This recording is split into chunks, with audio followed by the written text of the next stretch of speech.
Morning.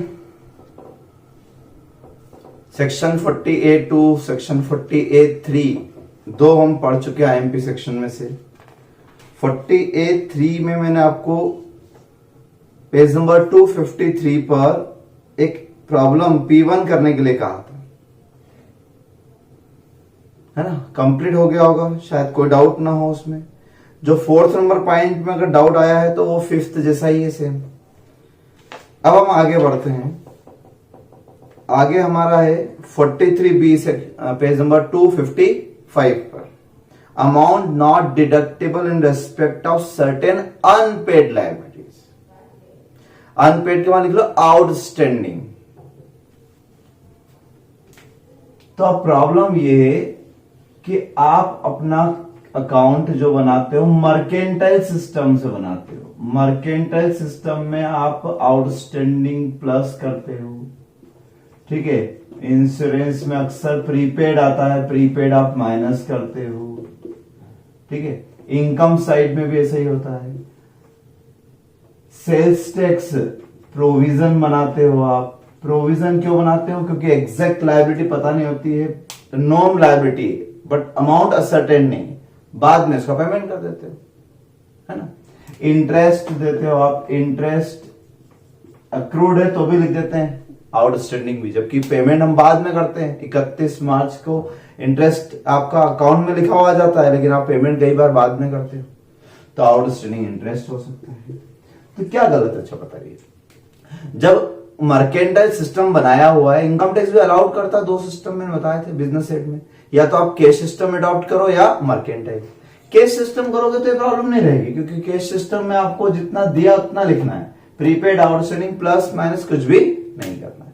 अगर cash system में होता तो हम प्रोविजन लिखते ही नहीं, क्योंकि प्रोविजन कैश पेमेंट नहीं होता है। जब पेमेंट करेंगे तब लिखेंगे, अभी क्यों लिखेंगे। इंटरेस्ट भी जब पेमेंट होगा तब लिखते हैं।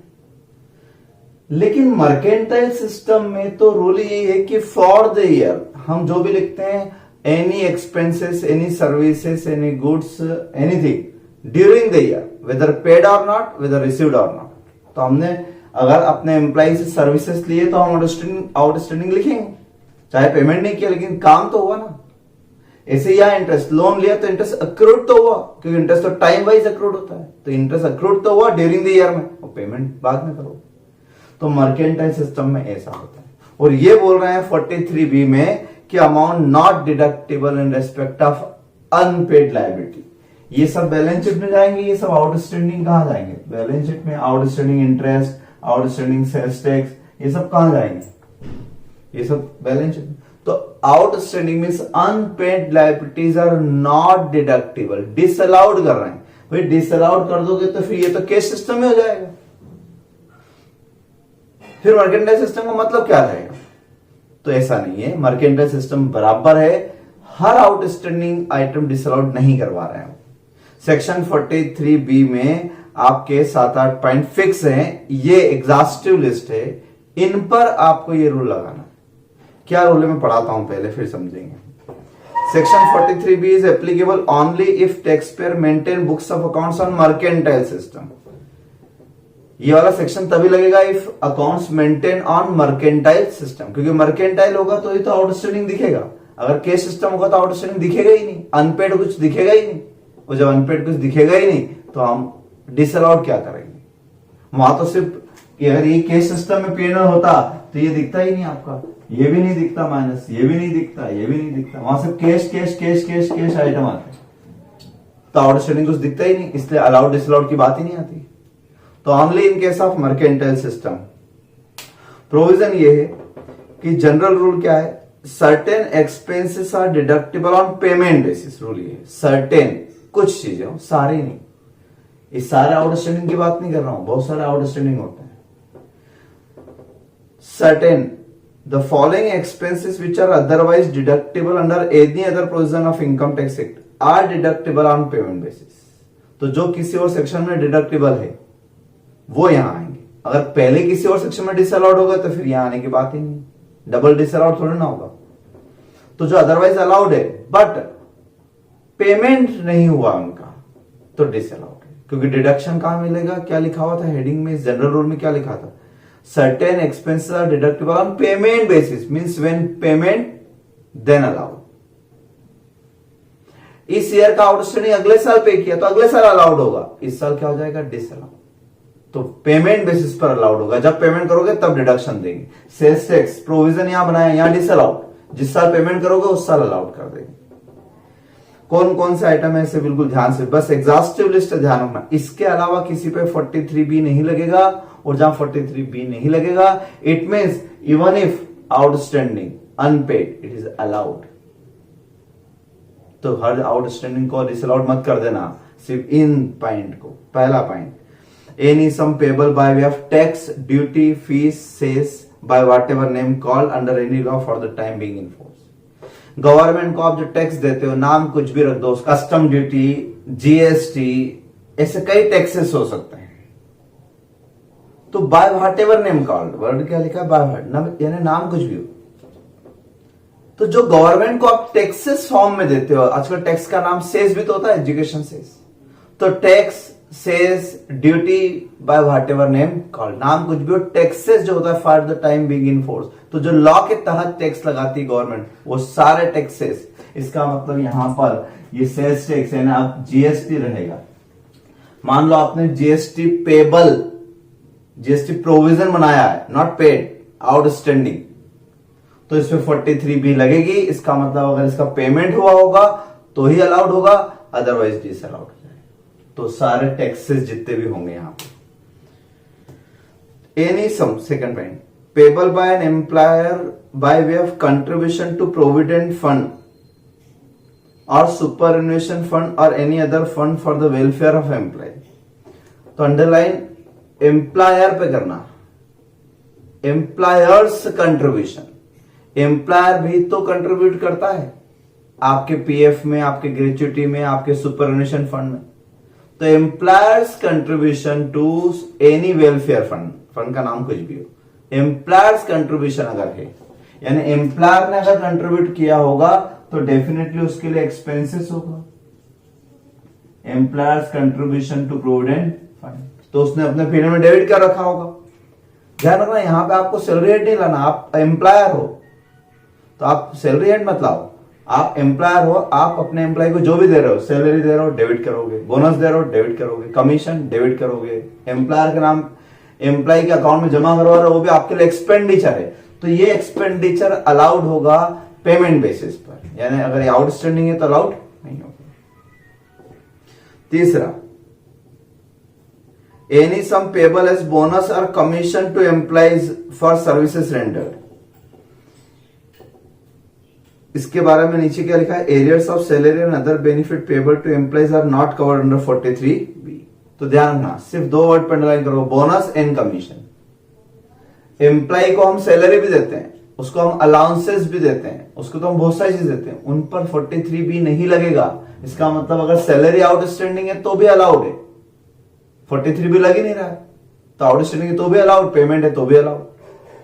लेकिन अगर इस सैलरी में बोनस और कमीशन वाला पार्ट है तो bonus and commission deductible on payment basis. अगर बोनस और कमीशन आउटस्टैंडिंग है, इसमें बोनस आउटस्टैंडिंग है तो फिर वो 43B में आएगा और उसका रिडक्शन पेमेंट बेसिस पर मिलेगा।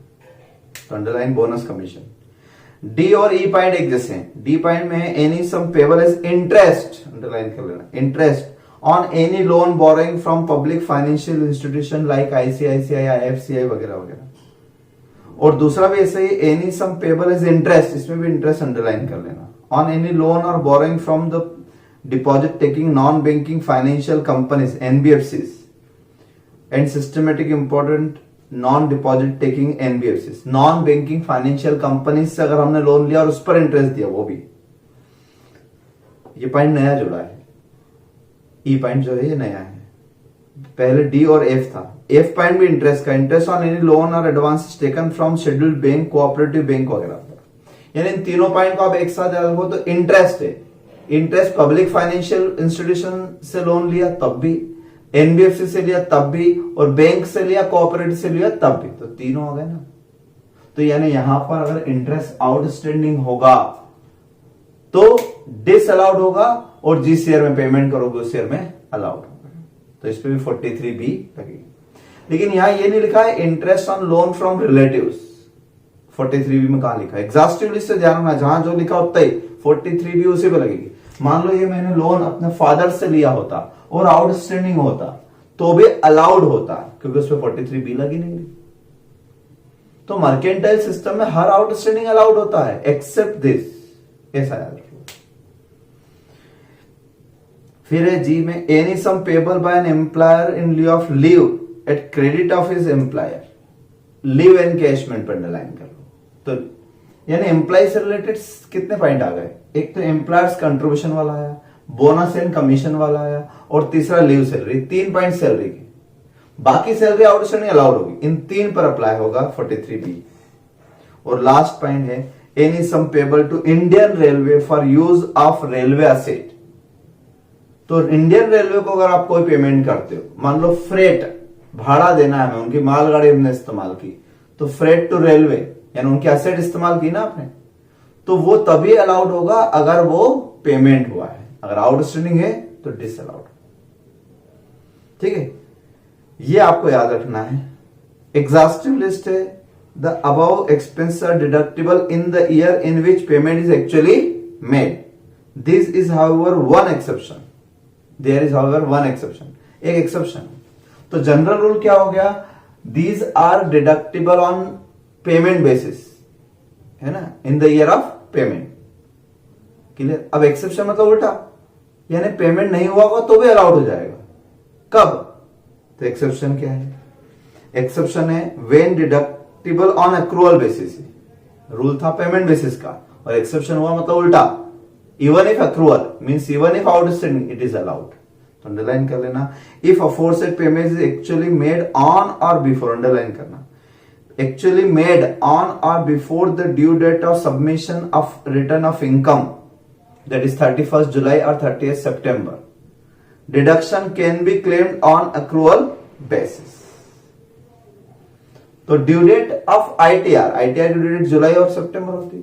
तो अगर आपने इस सेल्स टैक्स का, इस इंटरेस्ट का, इस एम्प्लॉयर्स का, इसका बोनस, जिन जिन पे 43B लगता है, इनका जनरल रूल क्या हो गया? Payment basis means allowed in the year of payment. But exception ये हो गया कि if outstanding expenses, bonus, GST, interest, employer contribution, if paid on or before the due date of filing of return. तो अगर इस year का payment आपने यहां तक भी कर दिया तो ये आउटस्टैंडिंग है यहां पर, फिर भी ये अलाउड हो जाएगा अक्रूअल बेसिस पे। अक्रूअल बेसिस मतलब इस ईयर में अक्रूड हुआ तो इस ईयर में अलाउड हो जाएगा। अगर आपने 31 जुलाई तक पेमेंट कर दिया, ये आपको एक रिलैक्सेशन दिया है, समझ लो। ठीक है, तो डिसअलाउड नहीं होगा बल्कि अलाउड होगा even if outstanding, because paid on or before the due date of submission of ITR। अब मान लो आपकी लास्ट डेट सितंबर थी, आपका ऑडिट होता है, लास्ट डेट सितंबर थी, और आपने इसका पेमेंट 1 अक्टूबर को किया। इस आउटस्टैंडिंग लायबिलिटी का, इस आउटस्टैंडिंग GST का पेमेंट आपने 1 अक्टूबर 20 को किया। अब पहले आपको ये चेक करना है कि 43B लग रहा है कि नहीं। आंसर यस आया, यस 43B एप्लीकेबल, तो रूल लगाओ। और नहीं लग रहा तो आउटस्टैंडिंग अलाउड है, कुछ नहीं करना। मान लो सैलरी आउटस्टैंडिंग होती तो अलाउड, कुछ नहीं करना। और ये GST है, 43B में कवर्ड है, इसलिए। अब दूसरा क्या चेक करना है कि whether it is paid on or before the due date. Answer आया yes, it is paid before the due date, then allowed. Answer आया no, then disallowed in the year of accrual. इस year में तो क्या हो जाएगा? Disallowed. But allowed in the year of payment. Payment कब हुआ?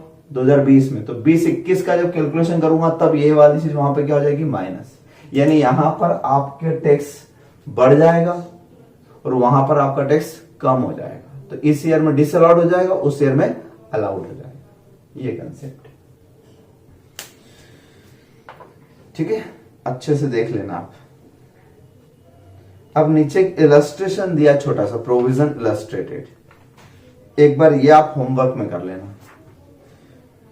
मैं करवाता हूं बड़ा क्वेश्चन, लेकिन पीछे पेज पर आए 256 पेज नंबर पर, वहां पर एक लिखा है व्हाट इज, इस टेबल के नीचे ये जो आंसर है आपका प्रोविजन का जो मैंने होमवर्क दिया है ये आप कर लेना, इसके नीचे एक पैराग्राफ दिया है what is the status of conversion of unpaid sales tax into loan by state government. ये अनपेड सेल्स टैक्स था आउटस्टैंडिंग, मान लो 5 लाख का 50 लाख का था ये अनपेड जीएसटी।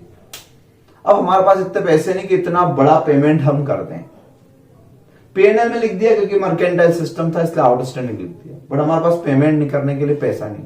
हमने गवर्नमेंट को अप्लाई किया कि हम इसको, आप इसको एज ए लोन मान लो, क्या बन लो, loan given by state government to SSC, उन्होंने हमें लोन दिया एक तरीके से और हम धीरे धीरे चुका देंगे इसको इंस्टॉलमेंट, तो इस 50 लाख को हम 5-5 लाख रुपए करके दे देंगे। तो लोन, ये tax liability converted into loan, क्या हो गई, ये लोन में कन्वर्ट हो गई। यानी अब बैलेंस शीट में मैं इसको जीएसटी आउटस्टैंडिंग नहीं लिखूंगा, मैं लिखूंगा state government loan GST 50 lakh, loan में कन्वर्ट हो गया। तो क्या लोन में कन्वर्ट होने का मतलब ये मान ले कि हमने हमारी तरफ से पेमेंट कर दिया और गवर्नमेंट से लोन ले लिया, यानी दो अलग अलग ट्रांजेक्शन हो गए, एक तरफ हमने टैक्स लोन लिया और उस लोन से हमने टैक्स भर दिया। तो conversion is treated as payment or not, तो क्या रूल है, conversion of unpaid sales tax into loan by state government is treated as payment, is treated as payment of sales tax in the year of conversion. तो जिस year में conversion हुआ उसको आप payment मानोगे, इसी साल कन्वर्जन हो गया मान लो 19-20 में, इसका मतलब मैंने इसको पेमेंट कर दिया और पेमेंट कर दिया तो अलाउड, पेमेंट कर दिया तो अलाउड। तो it is treated as conversion, is treated as payment. अब लोन का पेमेंट जब होगा, लेकिन अभी तो इसको क्या मान लेना है, पेमेंट हो गया, टैक्स का पेमेंट हो गया। ये रूल सिर्फ टैक्स के लिए हो और ये लॉ में नहीं लिखा हुआ, ये तो कुछ हाई कोर्ट वगैरह ने जजमेंट दिए उससे रिलेटेड पॉइंट है। ऐसा एक और पॉइंट है, ये आउटस्टैंडिंग इंटरेस्ट है। मान लो मेरा बहुत बड़ा लोन था, अभी लॉकडाउन में आपने देखा है कि मॉरेटोरियम पीरियड, यानी आपके इंस्टॉलमेंट पे करने का पीरियड बढ़ाती जा रही गवर्नमेंट। ठीक है, आप इंस्टॉलमेंट नहीं दे पा रहे हो, अगले 3 महीने में देना, फिर अगले 3 महीने में देना, लेकिन इंटरेस्ट तो बढ़ता जाएगा ना, इंटरेस्ट थोड़ी छोड़ेगी बैंक। तो इंटरेस्ट अक्रूड हो रहा है, तो इंटरेस्ट अक्रूड होते होते 50 लाख हो गया, बड़ा लोन था। अब मैंने कहा भाई मैं इतना सारा इकट्ठा तो नहीं दे सकता, तो आप एक काम करें, आपने बैंक मैनेजर के पास गए, आपने बैंक मैनेजर से एक फ्रेश लोन सैंक्शन करवा लिया 50 लाख का, और उस लोन से इस अकाउंट में एंट्री डलवा दी। किस अकाउंट में, इस लोन अकाउंट में। तो ये लोन अकाउंट का इंटरेस्ट पे हो गया और वो एक नया लोन खड़ा हो गया आपका।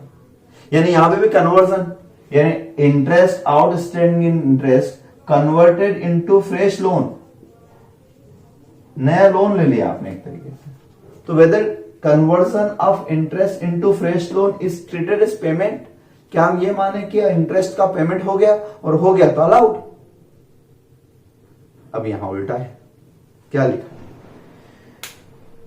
If any sum payable by SSC as interest on any loan is converted by bank or financial institution into fresh loan, अब अंडरलाइन करना, the interest so converted and actually not paid shall not be deemed as actual payment, not deemed as actual payment। तो उसको हम actual payment नहीं मानेंगे, इसलिए क्या हो जाएगा, डिसअलाउड। कब अलाउड करेंगे, जब ये फ्रेश लोन पेमेंट होगा। अब ये पेमेंट करा आपने 2021 में, तब पेमेंट हुआ, यानी देखो दो अलग अलग रूल बना दिए इन्होंने। Sales tax conversion is treated as payment, so allowed. Interest conversion into fresh loan is not treated as payment. तो इसके कन्वर्जन को पेमेंट मान रहे सेल्स टैक्स को, और इंटरेस्ट के कन्वर्जन को पेमेंट नहीं मान रहे। क्या कर सकते हैं, रूल है, ठीक है। नीचे एक और प्रोविजन इलस्ट्रेटेड लिखा हुआ है, ये कट कर देना, कोई काम का नहीं, ठीक है। तो ये 2 पॉइंट जो मैंने आपको अभी बताया, इन पे स्टार बनाना, क्योंकि ये थोड़ा सा रूल से अलग हटके हैं और ये हर कहीं नहीं मिलेंगे आपको, शायद स्टडी मटेरियल में भी नहीं मिलेंगे, सिंघानिया जी ने बताया। अब एक बहुत जबरदस्त क्वेश्चन करते हैं 257 पेज नंबर पे, बहुत बड़ा क्वेश्चन है ना। पहले आप वीडियो देखने से पहले आप इसको वीडियो को रोक के पहले पूरा पढ़ें, क्योंकि बहुत बड़ा क्वेश्चन है, इतना बड़ा, और एग्जाम में अगर इतना बड़ा आया तो सोच लो 2, 2.5, 3 पेज तक भी जा सकता है।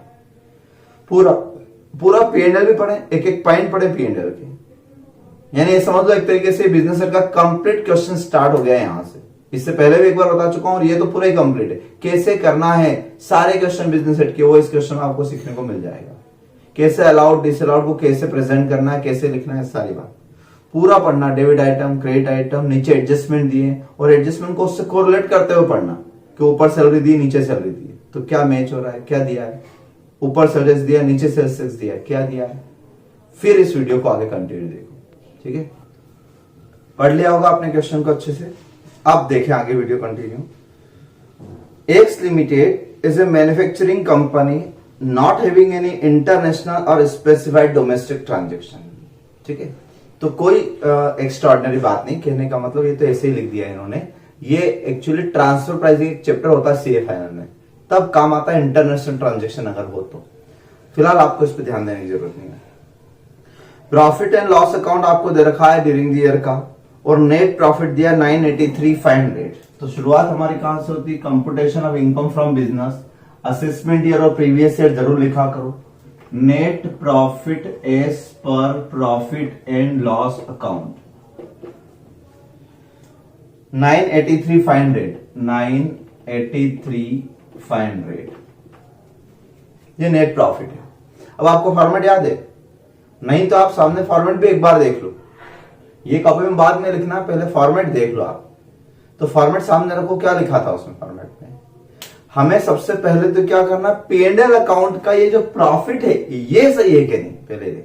इसमें अगर कोई इनकम, ऐसी इनकम इंक्लूड है जो इस हेड की है ही नहीं, तो क्रेडिट साइड में मिलेगी, और क्रेडिट में लिखने के कारण ये प्रॉफिट बढ़ गया होगा तो उसको वापस क्या कर दे, माइनस। यानी हम चलते हैं पहले क्रेडिट साइड, और क्रेडिट साइड में से हम क्या लेस करते हैं, income not chargeable under business head, credit in P&L account. कहां मिलेगी वो, क्रेडिट इन P&L, या ऐसा कह सकते हैं ये डिसअलाउड इनकम है। क्या ये डिसअलाउड इनकम, यानी जो इस हेड की इनकम नहीं थी फिर भी लिख दी। चलो देखते हैं क्रेडिट साइड में क्या लिखा हुआ है। नंबर 1 सेल्स 52,55,000, ये तो बिजनेस हेड की होती है। Income tax refund, income tax refund, income tax refund कितने रुपए का इनकम टैक्स रिफंड, 2,000 रुपए का। इनकम टैक्स जब देते हैं तो पर्सनल होता है तो वो डिसअलाउड होता है, तो एक्सपेंडिचर में आए तो भी डिसअलाउड, और इनकम में आए तो भी डिसअलाउड, ठीक है।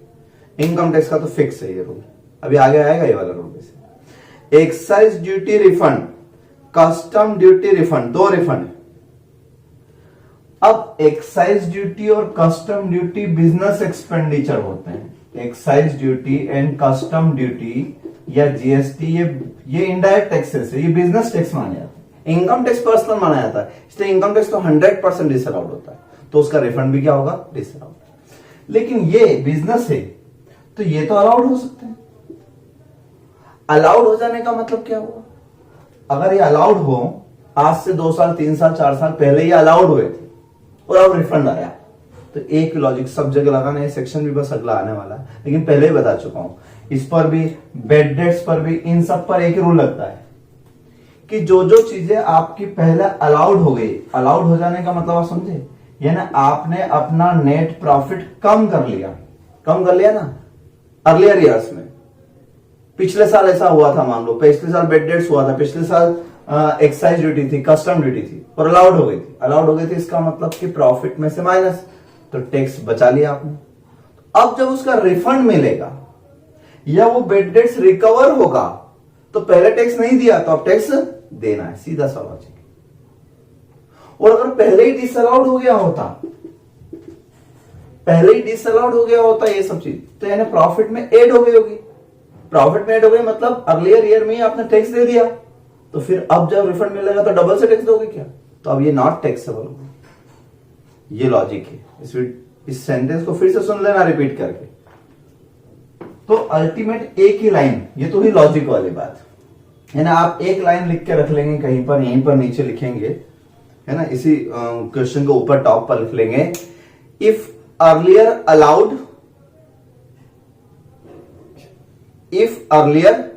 Allowed then taxable in the year of receipt. If earlier disallowed,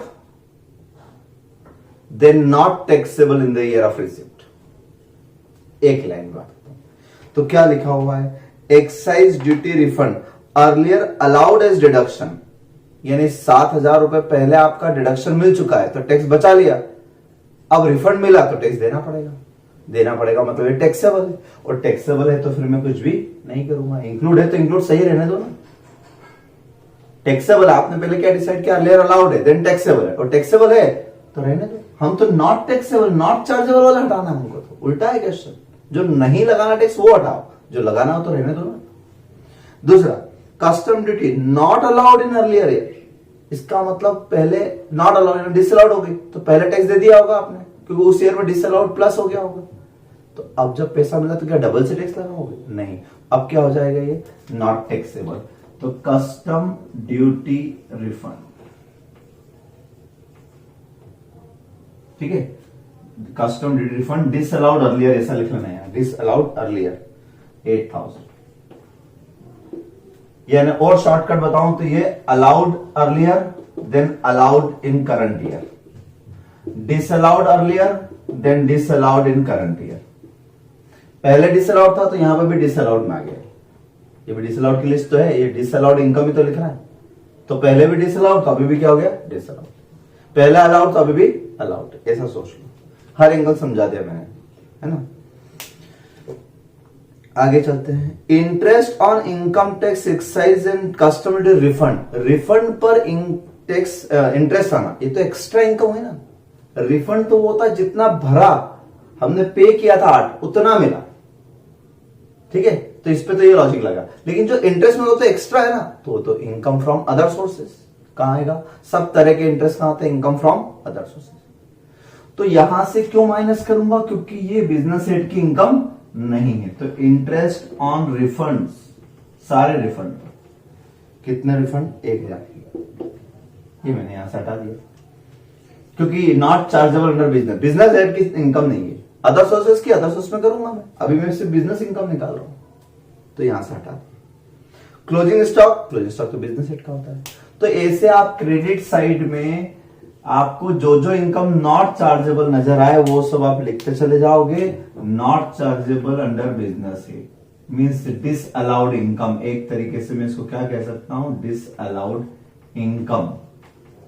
ये इनकम में से डिसअलाउड आइटम ढूंढे अपन ने, कितने रुपए हो गए 11,000, ठीक है, 9,72,500। अब हम क्या करेंगे इसके बाद, अब हम एडबैक करेंगे, क्या एडबैक करेंगे, disallowed expenses debited in profit and loss account.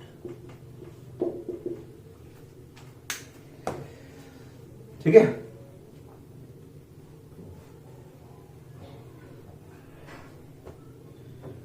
तो डिसअलाउड एक्सपेंस, अब हम डेबिट साइड ढूंढते हैं। डेबिट साइड में जो जो डिसअलाउड है, यानी जो बिजनेस में नहीं लिखना थे लिख दिए, ये किसी सेक्शन के कारण डिसअलाउड है, अब बहुत सारे सेक्शन पढ़ चुके, वो हम एड बैक करते जाएंगे, क्योंकि उनसे प्रॉफिट कम हो चुका है, हम उसको वापस एड बैक करेंगे। ठीक है, कौन कौन से ढूंढते जाते हैं, तो इसके लिए अब इसके लिए आपको क्या करना रहेगा, ये नीचे जितने पॉइंट दिए होते हैं अक्सर ये डेबिट वाले आइटम के लिए दिए होते हैं, है ना। तो अब आपने क्वेश्चन पढ़ रखा है, मैं 1 बाय 1 आइटम पढ़ता हूं और जो सेक्शन आपको याद आए वो सेक्शन लगाना। पहला, salary to employees calculated as under, और मैंने कहा था इसको हमेशा ऊपर के रेफरेंस से पढ़ना। ऊपर सैलरी कितनी लिखी हुई है, 5,16,000, तो वो उसका डिटेल दे रहे हैं कि जो 5,16 उसमें इंक्लूड क्या क्या है, तो उन्होंने डिटेल दिए।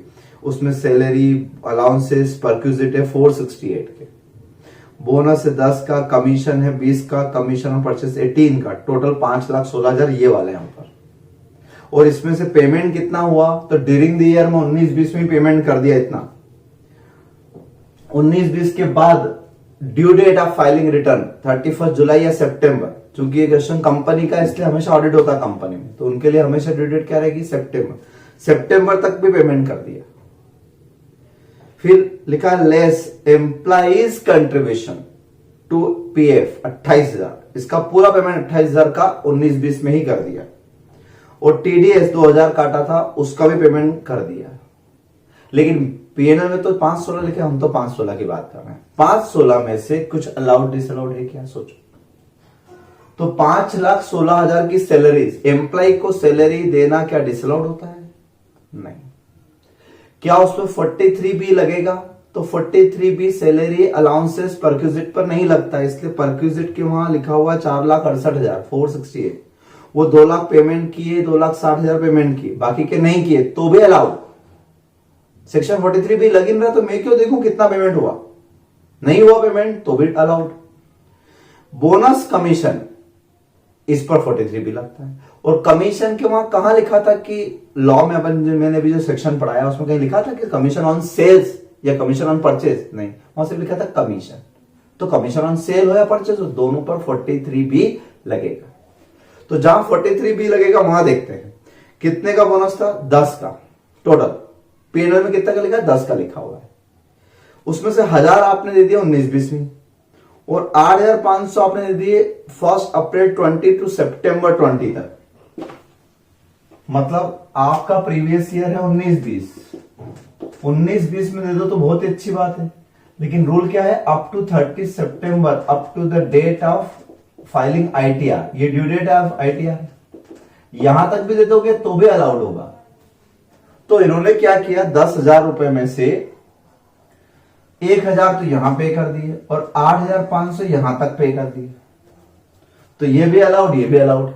कितने नहीं पे किए, तो 10,000 में से इन्होंने बोनस 10,000 में से 1,000 पे कर दिए, 8,500 पे कर दिए, बाकी बचे 500 पे नहीं किए तो वो डिसअलाउड।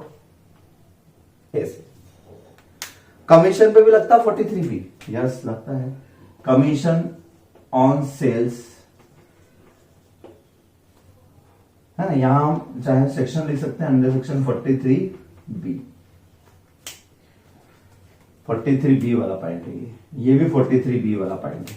कमीशन 20,000 का, अब 20,000 में से उसने कितना पे कर दिया, तो 20,000 में से उसने 2,000 पे कर दिया, 17 भी पे कर दिया, 1,000 पे नहीं किया तो 1,000 disallowed. Commission on purchase, commission on purchase, इस पर भी 43B लगता है। 18,000 में से इसने 12,500 पे कर दिए, 18,000 में से 12,500 पे कर दिए इसने, ठीक है। तो 5,500 बचे, 5,500 क्या हो जाएंगे, डिसअलाउड। तो ये 3 43B वाला पॉइंट मिल गए हमको, लगा दिए। फिर एम्प्लॉइज कंट्रीब्यूशन दिया 28,000 का। एम्प्लॉइज कंट्रीब्यूशन 43B में नहीं आता, आप ध्यान से देखना, 43B में एम्प्लॉयर्स कंट्रीब्यूशन आता है, एम्प्लॉय नहीं आता।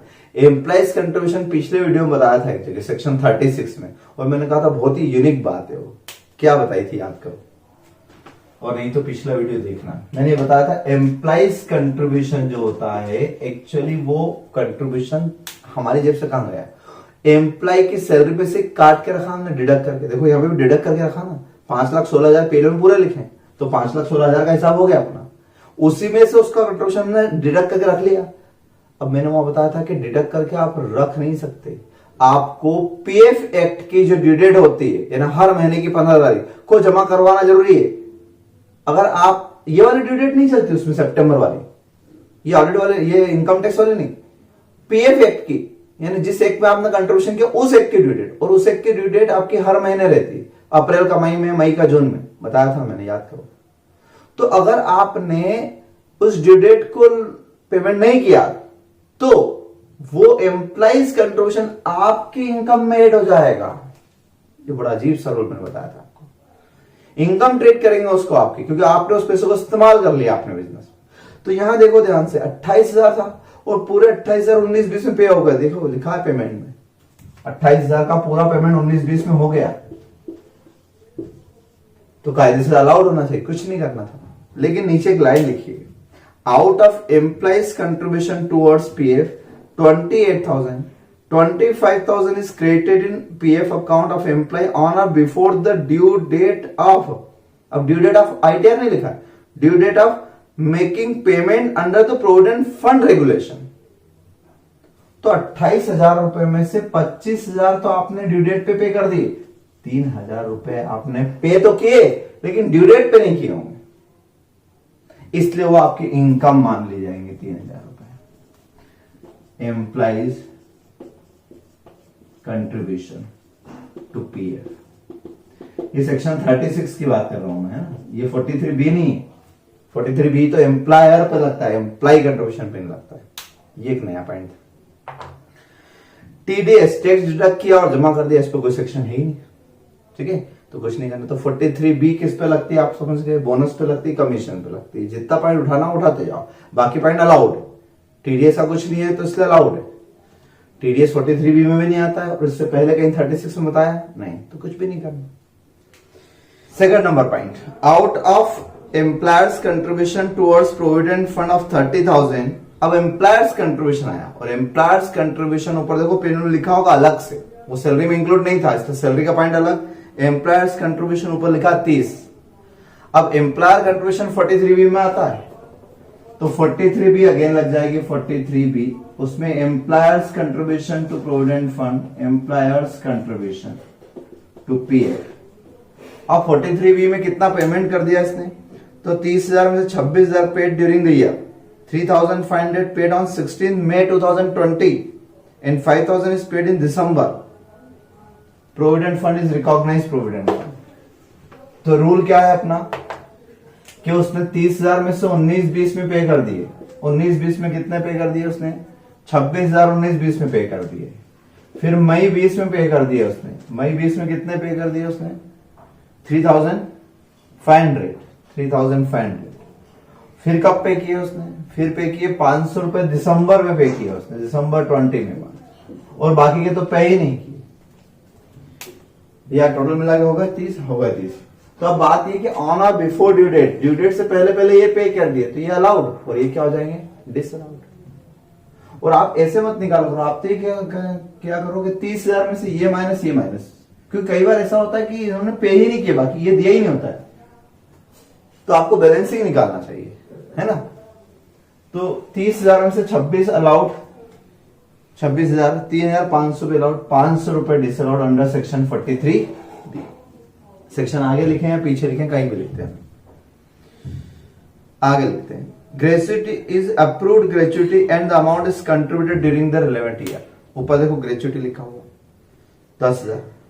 तो पहली बात तो अप्रूव्ड ग्रेच्युटी फंड अलाउड होता है ना, और अनअप्रूव्ड ग्रेच्युटी फंड डिसअलाउड होता है। तो पहली बात तो अप्रूव्ड है इसलिए अलाउड, और इस पे 43B लगेगा कि नहीं, तो लगता है क्योंकि एम्प्लॉयर कंट्रीब्यूशन है ये, अपन ने पढ़ा 43B में employers contribution to any superannuation fund, any welfare fund, तो सब उसके फंड में आते हैं, प्रोविडेंट फंड बोले, सुपरएनुएशन फंड बोले या ग्रेच्युटी फंड बोले, सब एम्प्लॉय के वेलफेयर के लिए तो है, इस पर भी लगेगी। लेकिन क्या लिखा हुआ है, पेड ड्यूरिंग द ईयर, तो पेमेंट कर दिया इन्होंने इसलिए अलाउड, तो अलाउड आइटम कुछ भी नहीं करना मुझे, ठीक है।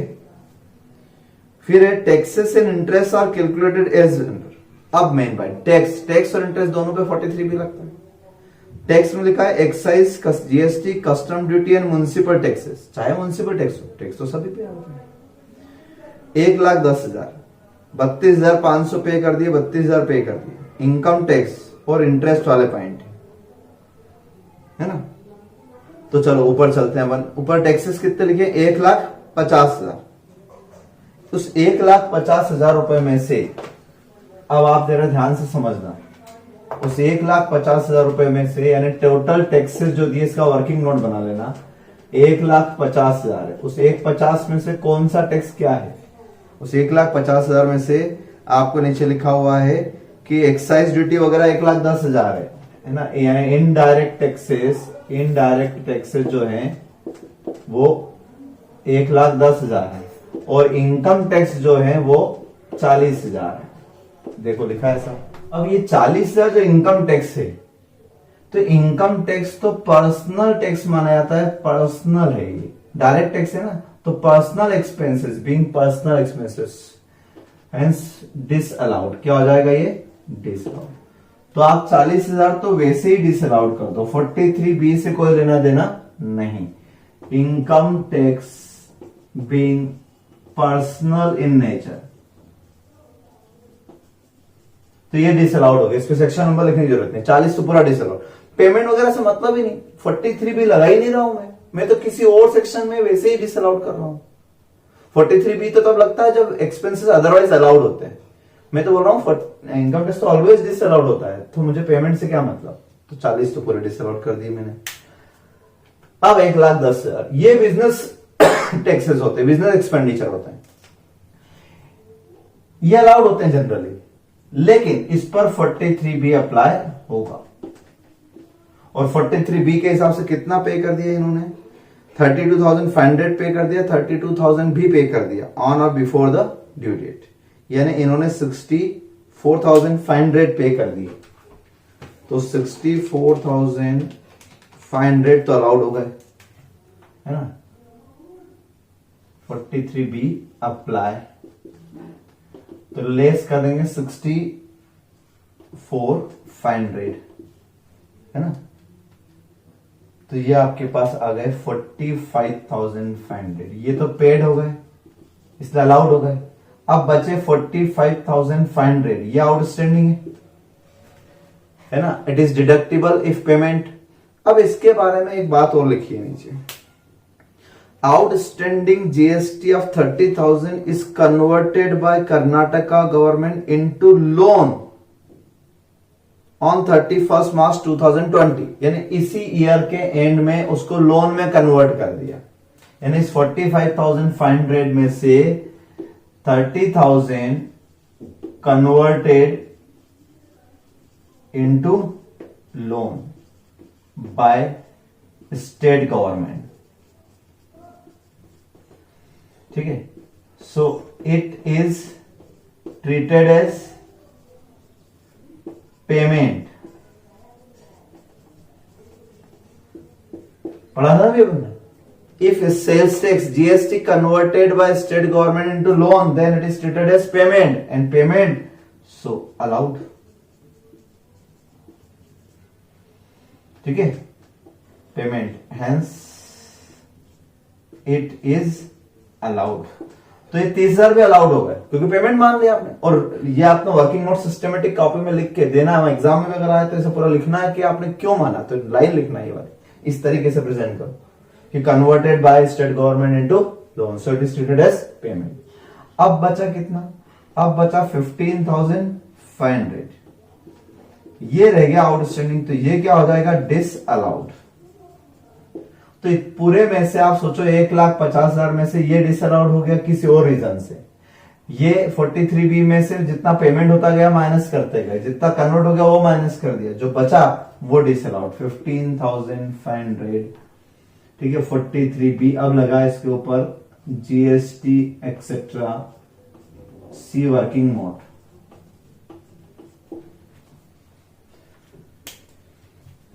ये है आपका क्वेश्चन, है ना, इसको अच्छे से लिख लेना, सिस्टमेटिक पूरा हो गया।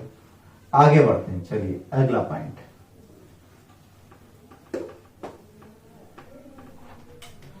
अगले पॉइंट पर आते हैं। अगला पॉइंट क्या है ये आपका, अगला पॉइंट है interest from loan taken from a relative of director in interest on term loan taken from state bank of India. तो इंटरेस्ट के 3 पॉइंट बताए 43B में, कौन कौन से कवर्ड है, interest on loan taken from financial institutions like ICICI, IFCI वगैरह, दूसरे में हमने पढ़ा NBFC भी, और तीसरे में हमने पढ़ा कोऑपरेटिव बैंक एंड बैंक। तो स्टेट बैंक ऑफ इंडिया वाले लोन पे 43B लगेगा, लेकिन ये रिलेटिव ऑफ डायरेक्टर वाले पर नहीं लगेगा। तो क्या इस पर सर वो पेमेंट टू रिलेटिव वाला कंसेप्ट लग सकता है, यस लग सकता है। 40A2 अगर ये एक्सेसिव पेमेंट हुआ तो डिसअलाउड होगा, याद सब सेक्शन एक साथ याद रखना है। लेकिन यहां मुझे कहीं नीचे की लाइन में कहीं कोई एक्सेसिव पेमेंट नजर नहीं आ रहा, और वहां पर भी नहीं लिखा हुआ, तो अलाउड। लोन तो मैं किससे भी ले सकता हूं ना, interest paid to relatives allowed होते हैं, कुछ नहीं लिखा तो मैं क्या मानूंगा, इट इज रीजनेबल, तो ये अलाउड करेंगे, हम कुछ भी नहीं करेंगे। तो 40A2 भी नहीं लगाया, क्लियर है बात। और 43B नहीं लग रहा है, इसलिए पेमेंट से कोई मतलब ही नहीं मुझे।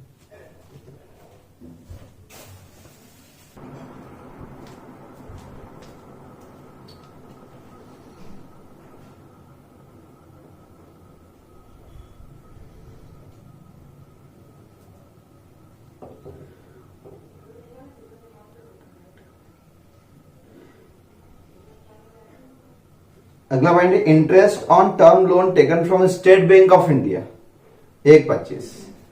इसका वर्किंग नोट बना लेते हैं। इंटरेस्ट टू एसबीआई, एसबीआई को पेमेंट किया आपने इंटरेस्ट का 1,25,000। अब इस 1,25,000 में से आपने 15,000 और 98,000 तो पे कर दिया, ठीक है। 98,000 एंड 15,000 एंड 1,13,000 तो आपने पे कर दिया, पेड 1,13,000। 1,13,000 रुपए तो आपने on or before the due date of filing return कर दिए। तो 43B के हिसाब से है ना, अंडर सेक्शन 43B पढ़ रहे हैं, तो इतना तो पे कर दिया आपने, या तो ड्यूरिंग द ईयर में या फिर before due date of filing, तो अलाउड। जो नहीं किया उसके बारे में तो ये डिसअलाउड, ये आउटस्टैंडिंग रह गया। Unpaid liability deductible on payment basis, जब पेमेंट करेंगे तब अलाउड होगा। लेकिन एक लाइन नीचे इसमें भी लिखी थी 6 point, out of outstanding interest 10,000 is converted bye SBI into fresh loan. इसमें से एसबीआई ने 10,000 रुपए को कन्वर्ट कर दिया, 10,000 कन्वर्टेड इनटू फ्रेश लोन, और ये बचा हुआ बैलेंसिंग फिगर है 2,000 रुपए। अब it is not treated as payment, ठीक है, इसको हम पेमेंट नहीं मानेंगे, नॉट पेमेंट। जबकि इससे पहले सेल्स टैक्स में हमने क्या माना था, सेल्स टैक्स में कन्वर्जन को पेमेंट मानते हैं, लिखा है ऐसा। तो it is not payment, hence disallowed. क्या हो जाएगा ये, डिसअलाउड। और ये तो है ही से डिसअलाउड, क्योंकि ये तो पेमेंट ही नहीं हुआ, ये तो है ही डिसअलाउड। तो आपका डिसअलाउड कितना हो जाएगा, पूरे 12,000 रुपए डिसअलाउड हो जाएंगे, ठीक है। 43B में इंटरेस्ट इतना डिसअलाउड हो जाएगा, पूरे को लिख लो आप अच्छे से। तो पूरे 12,000 में डिसअलाउड कर देता हूं अंडर सेक्शन 43B। 43B में interest to SBI working note number 2 के हिसाब से 12,000 डिसअलाउड आ रहा है, ठीक। और फिर बता दूं मैं कि interest on loan from directors relatives, तो 43B में कवर्ड ही नहीं है, इसलिए 43B not applicable. And 40A2 payment to relative is disallowed if it is unreasonable. Question में कुछ लिखा ही नहीं, question is silent, so we assume that it is reasonable. ऐसा नोट लिख के भी आप आगे बढ़ सकते हैं, ठीक। चलिए फिर पॉइंट नंबर 5 ये हमने कर लिया। पॉइंट नंबर 6 ये भी हमारा हो गया। Point number 7, licence fee to municipal authority and fees to chartered accountant are not paid till सितंबर, means till the due date of ITR. दो चीज पे नहीं की, चलो ऊपर पीएनएल अकाउंट में audit fees to chartered accountant कितनी लिखी, 20,000, और लाइसेंस फीस म्युनिसिपलिटी की कितनी लिखी, 25,000। क्या इन पे 43B लगता है? तो यस 43B लगता है किस पर, लाइसेंस फी टू म्युनिसिपलिटी, इस पर लगता है 43B, क्योंकि क्या लिखा था 43B में, पहला point, taxes says duty fees by what ever name called. तो म्युनिसिपल टैक्स, म्युनिसिपल गवर्नमेंट भी तो ऑक्ट्रा वगैरह ऐसे टैक्स के बहुत सारे नाम होते हैं, तो what ever name called, fees भी। तो ये लाइसेंस फीस भी तो टैक्स की तरह है एक तरीके से, इसलिए इस पे भी 43B लगेगा और लगेगा। लेकिन इन्होंने पेमेंट नहीं किया, इसलिए क्या हो जाएगा, डिसअलाउड। 25,000 नॉट पेड, इसलिए डिसअलाउड हो जाएगा। Outstanding licence fees to municipality. लेकिन ऑडिटर की फीस, ऑडिट फीस को टैक्स होती है क्या गवर्नमेंट ने लगाई क्या? नहीं, इस पे 43B नहीं लगेगा। Taxes fees charge by government, उसको हम टैक्स मानते हैं, हम फीस लेते हैं उसको टैक्स नहीं मानेंगे, तो इस पे 43B not covered, hence allowed. तो 43B जिस पे नहीं लगेगा वो आउटस्टैंडिंग है तो भी अलाउड है, इसलिए अलाउड रहेगा even if not paid. Mercantile system है, आउटस्टैंडिंग अलाउड रहेंगे। तो और भी कोई आउटस्टैंडिंग आए तो अलाउड रहेगा। 43B की लिस्ट एग्जॉस्टिव लिस्ट थी। 7 पॉइंट कंप्लीट हो गए आपके। ऐसे करना है कंप्लीट क्वेश्चन जो मैं अब दूंगा होमवर्क, वो भी ऐसे पीएनएल अकाउंट पूरा पढ़ेंगे, एडजस्टमेंट पढ़ेंगे, फिर हम पहले क्रेडिट वाले आइटम खत्म कर देंगे, क्रेडिट साइड में कम रहता है। फिर डेबिट के आइटम पहले आप पॉइंट वाइज करो, नीचे जितने पॉइंट दिए उससे उठा लाओ। फिर क्या करो, अब वापस चलो पीएनएल पे, क्योंकि हो सकता है सब पॉइंट पर नीचे सारे पॉइंट आपको ना दिए हो, कुछ पॉइंट डायरेक्ट अंदर ही लिखे हो। तो मैं 1 बाय 1 पीएनएल का डेबिट साइड पढ़ता हूं। Disallowed expenses debited in PNL account. पहला opening stock allowed, manufacturing allowed, salary to employ उसका हिसाब हमने कर लिया, एम्प्लॉयर कंट्रीब्यूशन वो भी हो गया है, employer contribution to gratuity fund allowed होता है, टैक्सेस का हिसाब भी अपना क्लियर है, इंटरेस्ट का हिसाब भी अपना क्लियर है, ऑडिट फीस वाला पॉइंट भी क्लियर है, लाइसेंस फीस वाला भी क्लियर है, अदर एक्सपेंसेस अलाउड होते हैं, तो अलाउड तो छोड़ना है मुझे, डिसअलाउड लेना है। इनमें एक आध पॉइंट ये भी डाल सकते थे वो कि अदर एक्सपेंसेस में payment in cash more than 10,000, तो फिर वो 40A सबसेक्शन 3 में डिसअलाउड हो जाता है। ऐसे सारे सेक्शन याद रखना पड़ेंगे आपको, कब कहां किस में डिसअलाउड होगा, इसलिए मैं बोल रहा हूं बार बार रिवाइज करो। तो क्रेडिट साइड पूरी चेक कर ली, डेबिट पूरी चेक कर ली, चेक जरूर करना है, पॉइंट सारे चेक कर लिए। जब सब कंप्लीट हो जाए अब आप टोटल लगा के देखो, ये आ जाएगी आपकी इनकम फ्रॉम बिजनेस। और अब इसी में अगर हमें इनकम फ्रॉम अदर सोर्सेज जोड़ देता हूं, तो इनकम फ्रॉम अदर सोर्स में एक पॉइंट था, याद करो, interest on refund credit side में। वो यहां क्यों हटाया था, क्योंकि अभी हम बिजनेस इनकम निकाल रहे थे, इसलिए हटा दिया, not chargeable under business head.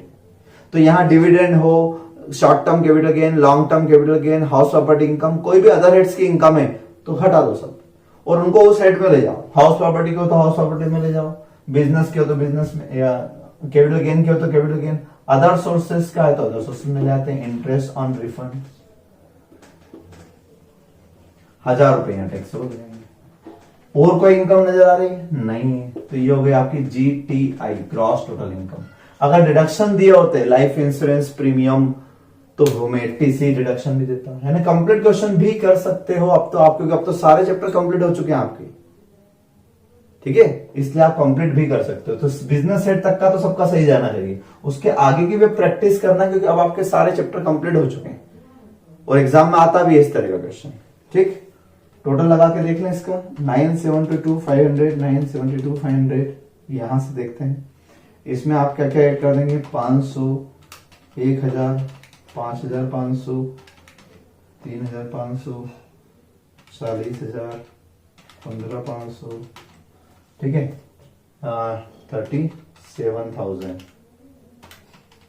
ये 37,000 प्लस कर देता हूं, ये आ गया आपका 10,75,500, और इसमें 1,000 ऐड कर देना, 10,76,500 GTI आ गया आपकी। डिडक्शंस कुछ दिए नहीं थे इसलिए मैंने नहीं करे हैं, चेक कर लेते हैं बराबर एग्जैक्ट, ठीक है। और अब नेक्स्ट पेज 215। अच्छा, इनका करने का तरीका अलग था, मेरा तरीका अलग है, लेकिन आंसर आप देखो सही आएगा। आप इस तरीके से करना प्रेजेंटेशन, ये सारे क्वेश्चन की बात बता रहा हूं, आगे भी होमवर्क दूंगा तो बिजनेस सर्टिफिकेशन ऐसे होता है। और जिन जिन पॉइंट पे नोट थे मैंने बना दिए, हर पॉइंट पे नोट देने की जरूरत नहीं है, छोटे छोटे पॉइंट तो यही खत्म कर दो और सेक्शन लिख दिया तो बहुत ही अच्छी बात है। अब आपको इसका P2 करना है, यानी पेज नंबर 259 पर P2 एक छोटा सा पेनल अकाउंट क्वेश्चन दिया, लेकिन पॉइंट बड़े अच्छे हैं। इसमें एक बात प्रॉब्लम आएगी, वो ये सुनना, इस क्वेश्चन में तो आपको सिर्फ इस साल की बातें कही थी, पिछले साल का कुछ नहीं कहा था। हो सकता है एक एक्सपेंडिचर आज से 2 साल पुराना हो, जो आउटस्टैंडिंग था उस साल, तब उस साल 43B लगा होगा, तो 43B लगने के चक्कर में उस साल में क्या हुआ होगा, डिसअलाउड। उसका पेमेंट आपने इस साल आके किया, तो क्या इस साल अलाउड होगा? यस, 43B क्या बोलती है, deduction on payment basis, when payment made then allowed, जब पेमेंट करोगे तब अलाउड करेंगे। तो हो सकता है पुराना डिसअलाउड इस साल आपका अलाउड करना पड़े, तो ये चेक कर लेना आपको, क्योंकि 43B इस साल नहीं हर साल लगती है। चलो मान लो इन्हीं की एग्जांपल देते हैं, जैसे अभी हमने क्या करा, ये डिसअलाउड कर दिया, ये डिसअलाउड कर दिया अभी क्योंकि 19-20 में। अब मान लो इनका पेमेंट कर दें हम 30 सितंबर के बाद 1 अक्टूबर को या और तो जिस ईयर में पेमेंट करेंगे उस ईयर में वापस क्या हो जाएंगे, माइनस। इस लॉजिक को ध्यान में रखे हुए और 43B पिछले सालों में भी ऐसा डायग्राम बना लेना कि ये सब 14-15 है, 14-15 की ड्यू डेट क्या रही होगी, 30 सितंबर, कंपनी का क्वेश्चन हो तो, और इंडिविजुअल क्वेश्चन हो तो जुलाई, इस तरीके से तो सोच लेना, हो जाएगा क्वेश्चन इजीली, टीपना मत। चलिए बहुत अच्छा मेजर सेक्शन खत्म हुआ, अब हम आगे बढ़ेंगे। Thank you so much.